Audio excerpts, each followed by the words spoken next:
Hello, everybody. It is Thursday.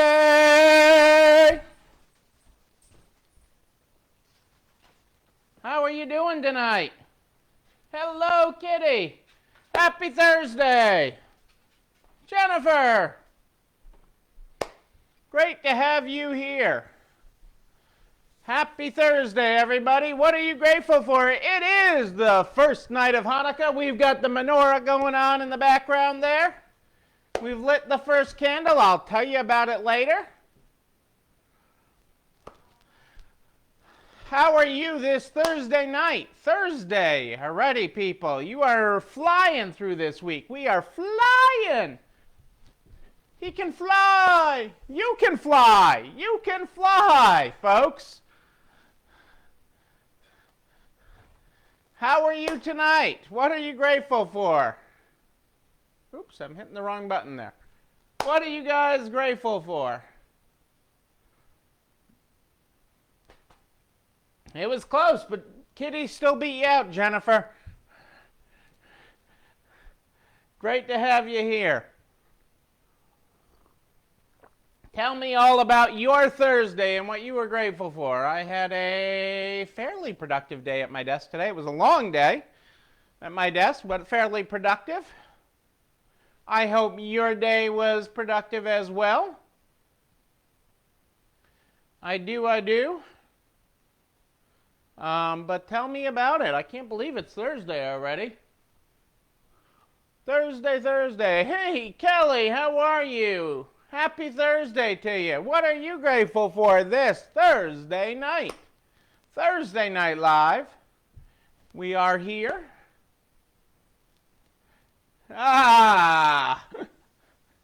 That's a cop-out, Jennifer. You're grateful for more than that. You're probably more grateful for a flower pantry and a butter freezer.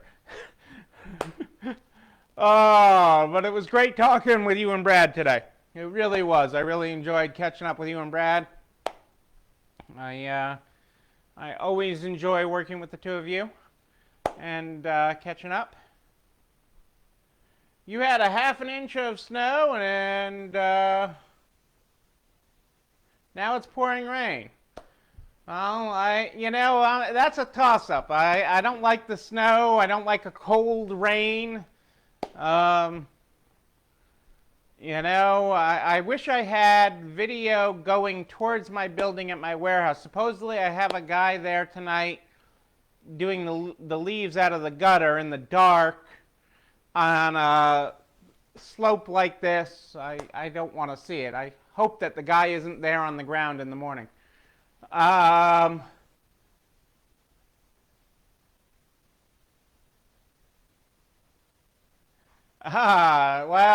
it's not easy to get the desk time. It's not easy. It's a challenge sometimes, but it's something that we make happen. You need to find time for it and keep it semi-organized, and I can be pretty productive at it when I'm able to be at it. I'm not. There's certainly plenty that pulls me away. So, but I am grateful you are all here tonight. It is wonderful to have you. So you're thankful for the cold weather? Jennifer? Now I think you're just making stuff up. You're not one that likes the cold.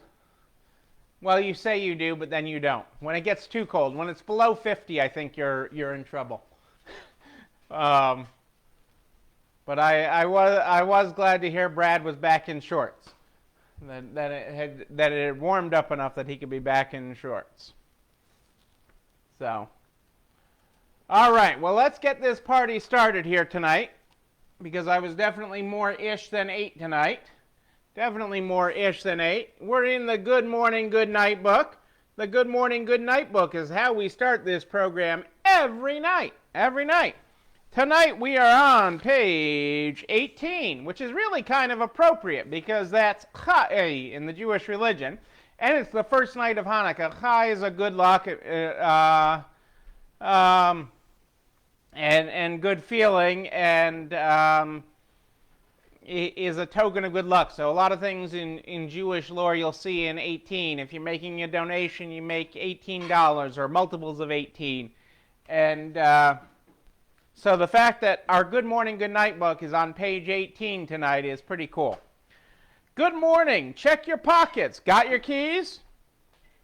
Okay, let's go. That's our good morning tonight. Continuing our Jewish lesson for tonight to make you all feel the festival of lights here and help you get lit. I guess that's the new term this Christmas, is getting lit this Christmas, this holiday season. Well, we got lit tonight, the first night of Hanukkah. It's not what I think it means, is it? It's not what you think it means, and it's not a new term. It's not a new term, and it's okay. Really asking me to do social norms and so. It's a new Christmas song that I like. Okay, there's a new Christmas song about getting lit this Christmas. Well, we lit the menorah. So we lit the menorah with the Christmas bush in the background. Okay. So that's good, Jennifer, but you get to buy lots of sweaters, more than you could wear on twice a year, or more importantly, you get to sell sweaters, more than a couple that you get to sell a couple a year. All right, so did you know, many of you know the festival of Hanukkah is about 8 nights, and lighting the candle, because they only had oil to light the candle for 1 day, it lasted for 8, and that's how the story goes. Well, each candle actually has a meaning. And the candle on the first night, the first Hanukkah candle of the year, sparks a call for peace. Just as the world wasn't peaceful in the time of the Maccabees, it's still not peaceful today. When the power of love overcomes the love of power, the world will know peace. When the power of love overcomes the love of power, the world will know peace. Let this candle be a spark for peace for me, my family and friends, and everyone on earth. That's from Jimi Hendrix. But yes, the first candle is peace. You'll have to tune in tomorrow to find out what the second candle is. Yes, I'm giving you a tease to tomorrow night. Oh, but it is great to have you here. So we've got a lot going on. Let me bring you up to date on a few things, and we will, so that you are in the know. Retail imports remain strong, with 2020 set to tie as the busiest year on record. November imports were up 22.4%. And retail imports are still strong after setting new records this fall. With inventories low and demand growing, we've witnessed a surge in imports. I just want to see if last year was the greatest year or it was the year before. December is expected to be up 11% for last year in imports. Trying to get into a whole world trade discussion. Hey, Adele and Dazzle, welcome to the first night of Hanukkah. We got the menorah. You'll have to catch the replay, Adele. I covered what the candle means on the first night. And you'll appreciate, Adele, that we are on page 18 tonight in the Good Morning, Good Night book. But you know, imports have been down, and they've been way down, and that's partly why traditional retail inventories have been off. But the fact that they're bouncing back, okay, that imports are coming up, okay, at this time, is actually a good thing for the overall economy. And that actually spells good news moving forward, that companies are investing in inventory, that they're bringing products in. I'm not trying to get into a political discussion of whether we should be making everything here or importing from China or anything. I'm not trying to do that, but I'm trying to give the economic indicator here and discuss what that is and why that matters. And it does matter. So that points to a good sign of a recovering economy and good things to come. So, as we sit here in the holiday season and we look at things and we look for signs of hope, retail imports bouncing back to potentially tie with the busiest year for imports is actually a good thing. So that is good, and you're seeing it in some of your stores as you're bouncing back. Some of your resiliency. I mean, one of the resilient points in our store that I know that I did the other day. Because I was looking at my renewal contracts. I buy tags on an annual discount, on an annual plan.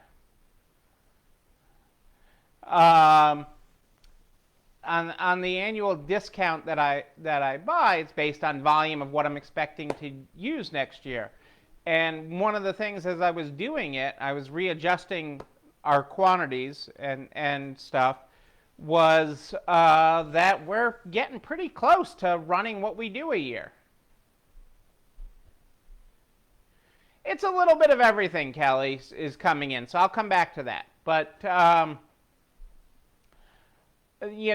are, the fact that we're catching up with last year. Now, normally we'd be ahead.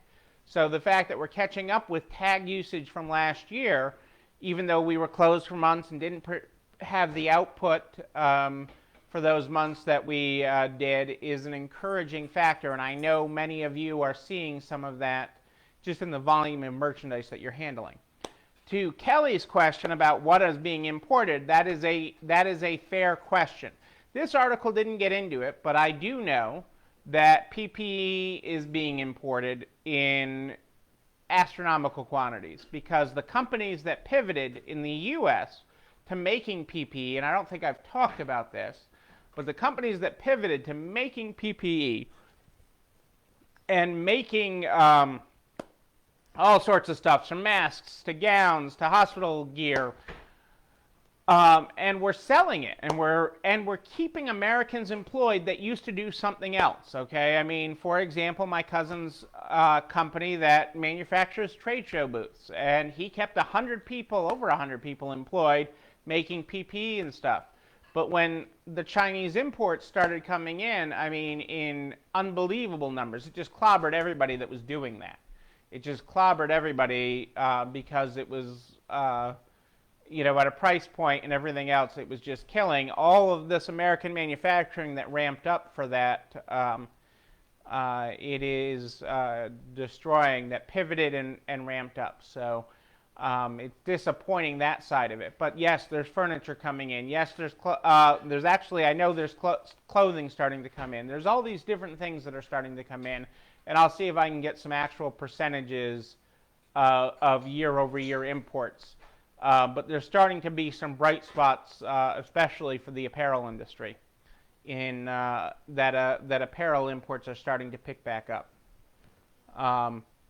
Which kind of makes sense, starting to think about the spring selling season.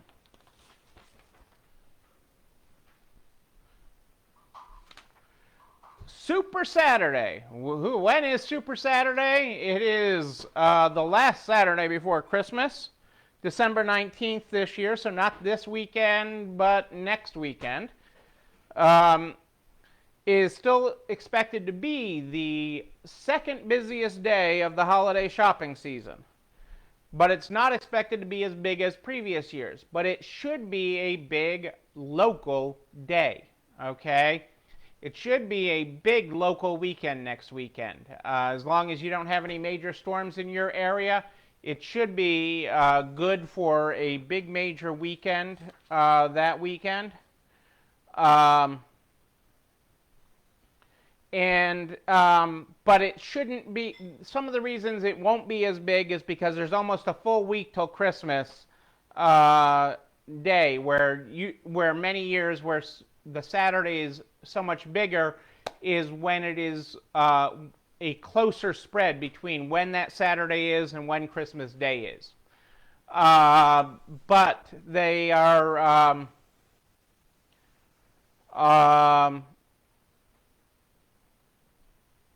leaving more time, into store shopping. The Monday, Tuesday, and Wednesday leading up to Christmas Eve all play prominent roles of the busiest days of the 2020 holiday season. They're expected to be number 6, number 8, and number 4. So number 2 busiest shopping day in the holiday season is expected to be Super Saturday, December 19th. Number 6, that Monday after that, so the 21st. Number 8, the 22nd.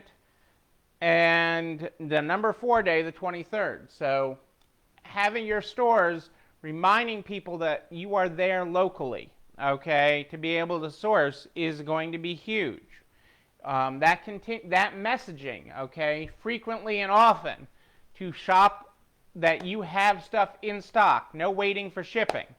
And shipping delays is one of the biggest problems right now, all over the place. And where's I have information on that. Hang on one second. I think I have it further down. Package delay rates could be up to 2 times worse this holiday season, and we're already seeing it. Hey, Michelle, how are you? Great to have you here. Sorry you're still at work. Welcome to the first night of Hanukkah. We are lighting it up behind us.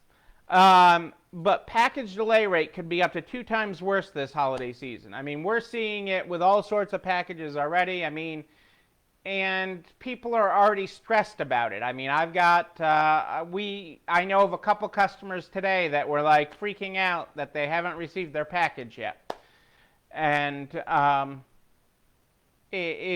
so there is that level of stress with shipping, and you don't control it. Once you give it to the mailman, you don't control it. And, we're doing all we can to get packages shipped as fast as we can.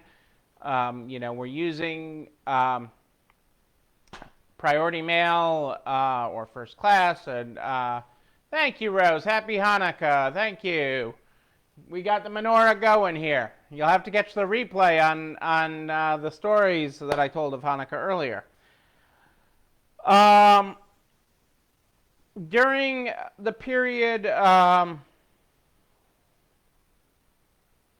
according to lateshipment.com, who knew there was such a site? Lateshipment.com, average package delay rates during this holiday season could range from 14 to 18%.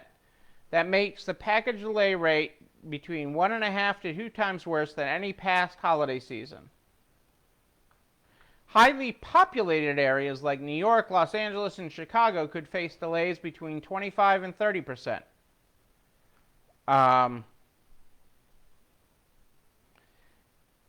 Between April 1st and October 31st, UPS experienced the most significant delays in New York, 14.9%, Los Angeles, 11.6%, and Chicago, 7%. In the same time frame, FedEx experienced the most delays in Chicago, New York, and Houston. So, hey, Julie's with us. Happy Hanukkah, Julie Jankowitz. We got the menorah going.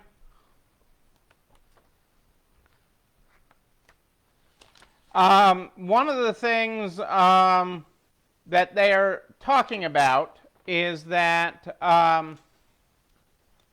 the freight companies are using less airlines to get it, okay? So that if you're shipping air, you may get it there faster. And that's not a reason to take on the expense of it, but that is the reality of it. So just keep that in mind.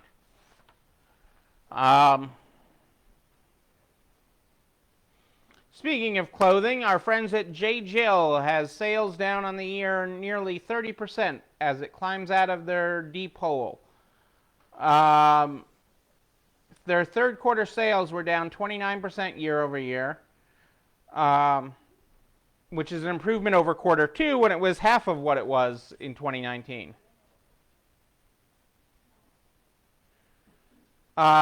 Their direct sales are up 4%.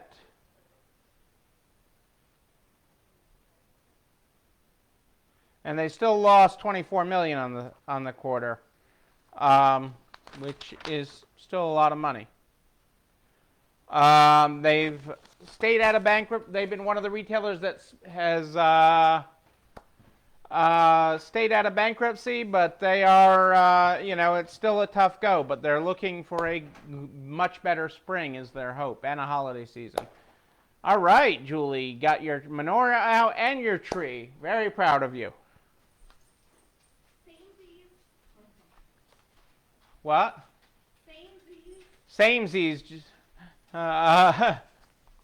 Another of your JJill stores is closing? I'm sorry. They are, I ultimately love the company. I've worked with them. I've consulted for them. Back in the day, I'm going back. I'm aging myself. But back in the olden days when I had to go uphill both ways to get there. So it is a store that I follow and would like to see come out the other side of this. I certainly don't want them to go out because of the pandemic. I don't want anybody to. Who cares about that? This is good news. This is good news. The American Dream Mall in New Jersey, okay, says people are ready to get out of their home. Like that part of it is breaking news. But what are they doing when they're getting out? The mall is limited to 25% occupancy, and has, since they've reopened, they say people come here, they're looking to get out of their home, and we're playing a core part in that staycation where people are looking to do this holiday season. The American Dream Mall has various recreational facilities, including the world's largest indoor water park, the Nickelodeon amusement park, a mini golf course, an ice rink, and a ski resort. And a indoor ski slope, the first of its kind in North America. There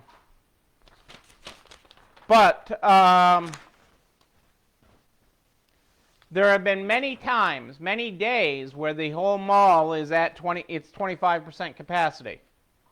Every day since reopening, because of the pent-up demand to explore. The mall's 90 different retailers that are currently open have also drawn a lot of attention since reopening. Shoppers are gravitating to stores like H&M, UNIQLO, however they pronounce that, Uniqlo, and Zara. They're going there, and they're shopping. They are shopping at these stores. They're not just window shopping. They are shopping. People want to get out of their homes. We all want to get out. And he likes to say, I like his saying, I'll give him credit for this. We're not building the future mall. We're building the future destination for families. The future destination for families. But it's about, getting out. So this was a great idea. Cassandra was at a store today, and that could only have limited capacity.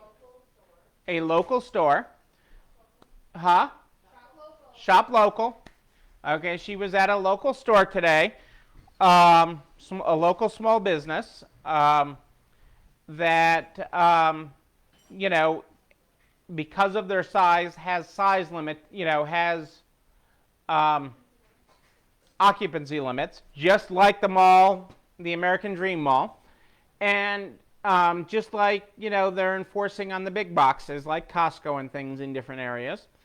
And instead of having a staff person outside to count people into the store, they aren't so small that they could only have 2 people in the store. They could have many people in the store.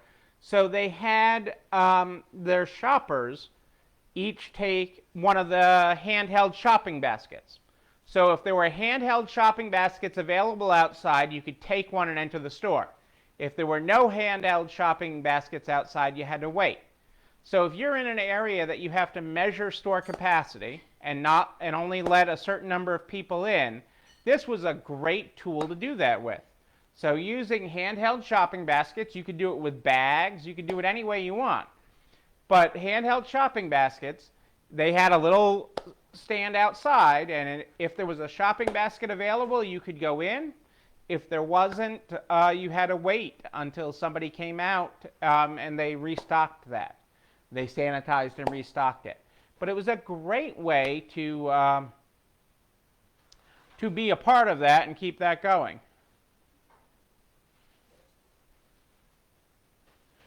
Exactly, Michelle. So that's perfect for you if you're at a limit of 10. That's perfect way to do it.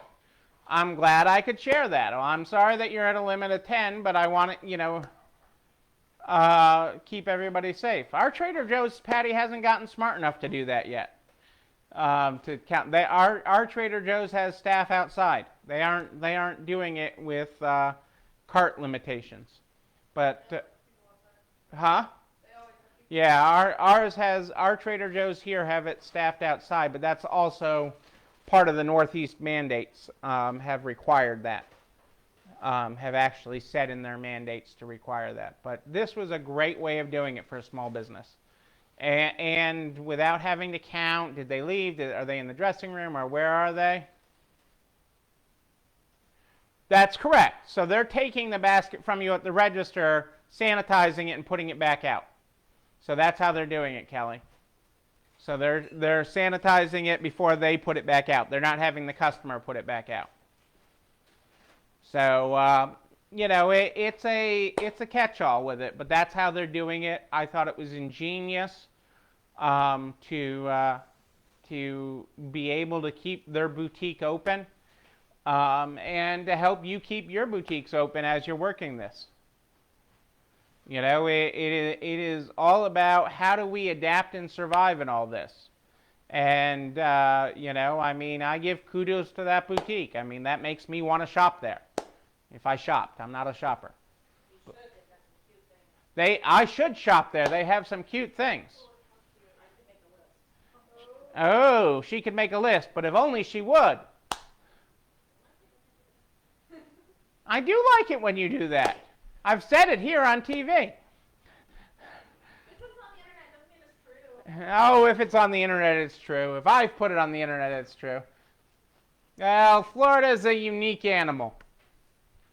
I'm not going to get into what one state or area is doing. I'm very sad for our friends, at the roller rink that had to close after reopening. That wasn't allowed to reopen till October and now has to close.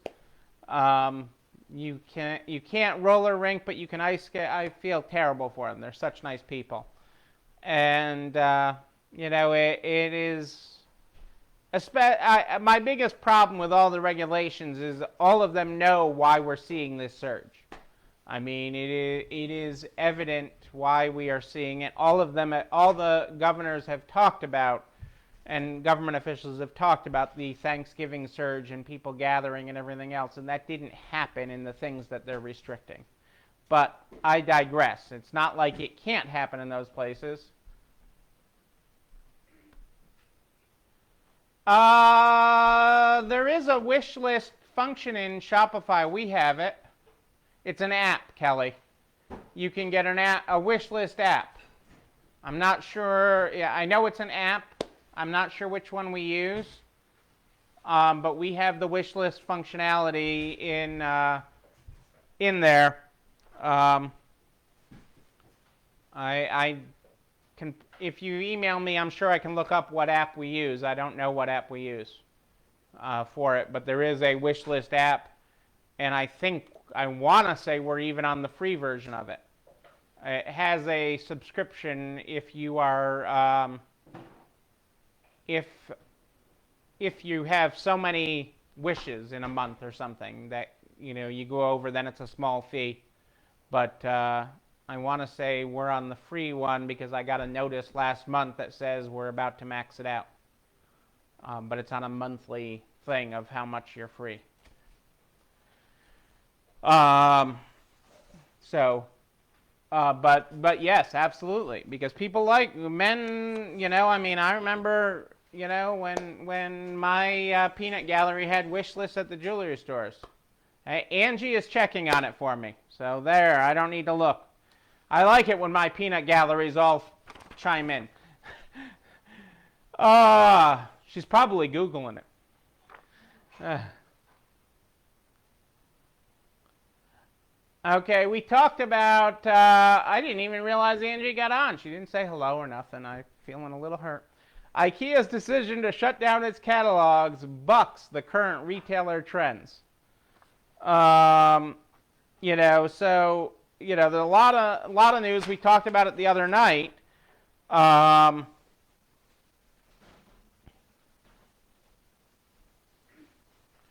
Other retailers are kicking up their catalog game, like Restoration Hardware, Williams-Sonoma, are committed to their print catalogs even as they're committed to growing digital.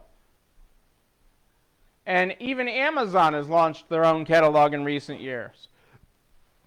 So it is kind of interesting that... Hello, Angie. It's great to have you here. Thank you for joining the program. On Hanukkah, we are getting lit tonight. That's an acceptable use of the phrase. Okay, I guess I did it right that time, people.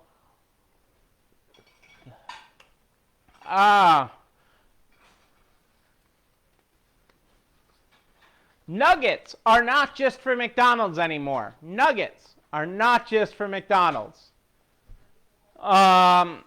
So for those of you that didn't read the comment, Angie said the app that we use is Wishlist Hero on our website. Wishlist Hero is what we use on our Shopify website. Thank you, Angie. I'm not sure which pun. Then I don't know. I've lost track of puns here. But the new favorite nugget is not from McDonald's. Okay? It's not from Wendy's, obviously. I am not getting into the chicken nugget wars here tonight. I am telling you that the hottest item this year that you can't get a hold of is called a nugget, and it is not edible. It is not edible. It is a couch for kids. Okay? The couch for kids, the nugget, okay, is a couch that they can make into a fort or do all sorts of other cool things with. I mean, it looks super cool. You can order one and they're currently giving April dates.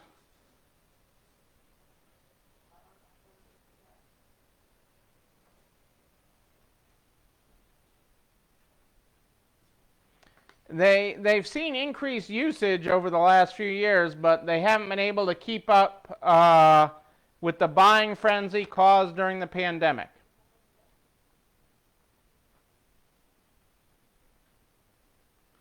In August alone, they had over 100,000 orders for 40,000 that they had available,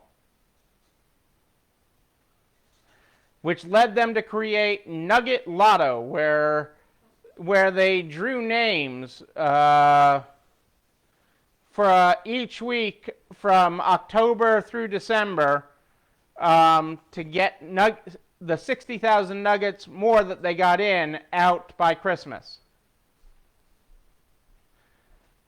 And the lottoing of it did nothing but make more people want it. The current back order is expected, if your order now is expected to come in April. The nugget, who knew? A fort. We used pillows. We took the couch we had. We used pillows, blankets. Now they've made a thing. I don't even know how much a nugget is. Yes, the next Cabbage Patch Kitty. I did. Okay, everybody got my pun, but I guess I missed my own pun. Somebody will have to explain it to me later. Hello, Lisa. Welcome. Thank you. Happy Hanukkah. Yes, we are celebrating that. Hey, Kristen, great to have you here. Great to have you here. Okay, a quick PPP point of note. PPP. Um, God only freaking knows what this Congress is going to do. They all want to go home, but they don't want to do their freaking job, is the short version. So I don't have anything new to report. Don't listen to the news is still my mantra. 5 minutes a day is your maximum news content. I am still desperately advocating for more relief for all sorts of facets for this country. But I did want to give it's been my feeling if they don't do something between now and when this session closes, when Congress goes for the Christmas break, nothing is going to happen, and the soonest a stimulus bill will come will be, in the second quarter sometime of next year. You're talking April, May, just they won't get their act together, if then. And so, it was generally, hold off on filing for PPP forgiveness until then, until the end of this congressional session here.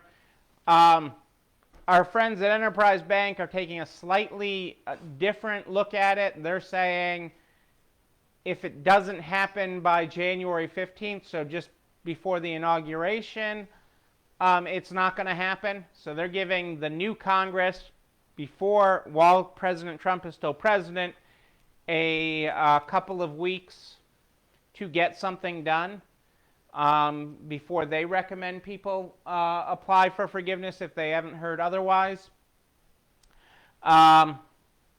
It's anybody's guess what they do. It is so they are being so freaking nutty. It is really ridiculous. I will post tomorrow the updated. I have it here from the CDC, the updated guidance that they have given on COVID-19. This is guidance. Ultimately, even they at the bottom of it say follow your state guidelines. Ultimately, yeah, it does suck, Kelly, but I'm still hopeful. I am still hopeful for something out of this Congress, that they will do their jobs and realize the pain that is inflicted and happening on the American people and their communities, and stop freaking pointing the fingers. This is not a time for that. But we'll see. I'll keep you updated on it, but we shall see. So I will post that from the CDC. It's a 2-pager, state guidelines trumpet. And again, all of this stuff is just guidelines. All of this stuff is just guidelines, and it's an evolving guideline at that. Okay, it is all evolving. It is not a done deal. There's no perfect. They don't know. They don't know what they don't know. It's encouraging that the vaccine got approved, so that's going to start rolling out is a good thing, but it's a long road till it gets to you and me, to the average Joe per se. But we'll see. It's still incredibly fast and incredibly good how quickly it did get out, so that's a good thing. And lastly, I haven't forgotten what I've promised you on budgeting. I've actually made a lot of good progress on it, but I need a little bit more work on my spreadsheet for you that'll working on the simplification of the spreadsheet so that you don't need a Neil by your side to do it for your budgeting spreadsheet. I am working on making you feel like Neil is with you, even when I'm not sitting right next to you while you're doing it. So I am getting close. Yeah, the hospitals are getting a phenomenal amount of the vaccine. They talked about here in the state of Connecticut, the hospitals that were getting it and going to be inoculating their staff. And I'm really happy that they're not only doing their doctors and nurses, but they're doing everybody in the hospital. They're doing the cafeteria worker. They're doing the person pushing the food cart in the hospital. All these people are affected by it, their entire staff. So the fact that they have plans in place to inoculate their entire staffs, and it's not a class thing like, I'm a doctor, so I get it first. It'll be doctors standing right there next to janitors in line getting shots. So that is a really, really good thing. And because it has affected everyone equally. The virus doesn't know whether you're rich or poor, okay? The virus doesn't know whether you're a man or a woman. Doesn't know anything, doesn't know your race, doesn't know your gender, doesn't know anything. And so the fact that they're doing it very equally at the hospitals is a very good thing. I'm excited to see this start to roll out.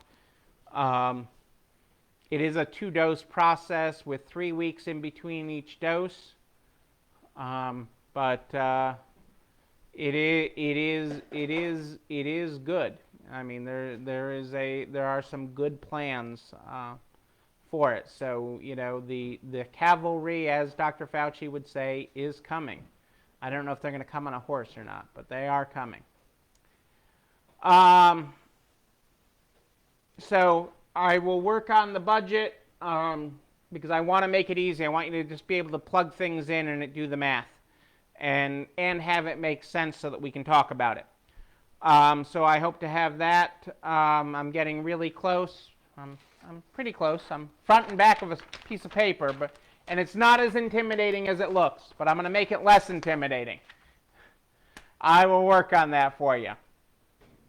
This video and everything that I cover here, goes over to narts.org/resalestrong by noon the very next day. Noon, I tell you. I can't believe it either, but it happens. Adele, Cassandra, make it all happen. And we are grateful for them for working behind the scenes so hard to make that happen for us all. It's there to keep you organized so you can find the latest video that you missed, because you can't watch this all live every night. Sometimes you got to catch up for a couple days or listen to it in your car, and that's okay. That's okay. However you keep up, it's all good. It's all good, but it's also there so you can share it with everybody you know, so we can help every business, butcher, baker, candlestick maker, get across the finish line here. It also has a direct link to the YouTube channel. You're not alone running this store, where you can like, comment, subscribe, and ring the bell so that you know when a new one drops. I am here every night live in the Narts private Facebook group at more 8 than ish every night live in the Narts private Facebook group. If you have a question in between, you just email me. Neil, Neil, at ECIstores.com, Neil at ECIstores.com. We start this program every night with the Good Morning, Good Night book. The Good Morning, Good Night book is where we start. Tonight we are on page 18 on this first night of Hanukkah. Good morning. Check your pockets. Got your keys? Okay, let's go. Our good night tonight is, good night, check your brain, check your dreams. Okay, let's go. Ladies and gentlemen, I am Neil Abramson. I do like a good party, a wedding, a bar mitzvah, a Hanukkah celebration. We will party again, we will party in person, and when we can, I will be there with you. But until then, know that tomorrow night at more 8 than ish, I'll be back here. And until then, know that you and you, but most especially you, yes you, you're not alone running this store. Have a great night, everybody. It's time for dessert.